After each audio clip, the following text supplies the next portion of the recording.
नागपुरात प्लॉट विक्रीच्या नावाखाली अनेक नागरिकांची फसवणूक झाल्याचा प्रकार उघडीस आला आहे। तर महाकर्णिका सोसायटीचे अध्यक्ष धनराज गौतम, सदस्य रमेश हरिणखेडे आणि अजय सूर्यवंशी यांनी करारावर घेतलेल्या शेतीतील प्लॉट 20 जणांना विकले। मात्र जमीन व्यवहार रद्द झाल्यानंतरही ना प्लॉट दिले ना पैसे परत केले।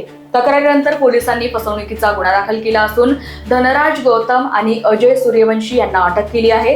या प्रकरणात आणखी तक्रारदार समोर येण्याची शक्यता असून नागरिकांनी व्यवहारापूर्वी सर्व कागदपत्रांची तपासणी करावी असे आवाहन पोलिसांनी केले आहे। सुरेश प्रभाकर उके आणि त्यांच्यासोबत 19 प्लॉट धारक यांनी पोलीस स्टेशनला तक्रार अर्ज दिलेला होता।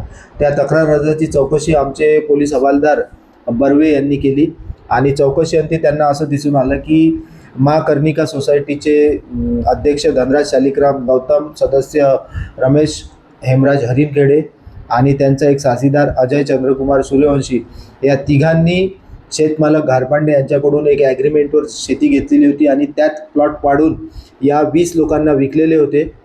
परंतु त्यानंतर घारपांडे यांचा व्यवहार पूर्ण न झाल्याने घारपांडेने ते ॲग्रीमेंट रद्द केले आणि स्वतःची शेती स्वतःच्या ताब्यात घेतली आणि त्यावरून हे जे प्लॉट धारक आहे यांना कुठल्याही प्रकारचा प्लॉट मिळालेला नाही आणि तेव्हापासून हे प्लॉट धारक या तिन्ही आरोपितांकडे वारंवार जाऊन त्यांच्या प्लॉटची मागणी करत होते, परंतु या तिघांनीही त्यांना कुठल्याही प्रकारचा प्लॉटसुद्धा दिला नाही किंवा त्यांचे घेतलेले पैसेसुद्धा परत केलेले नाही।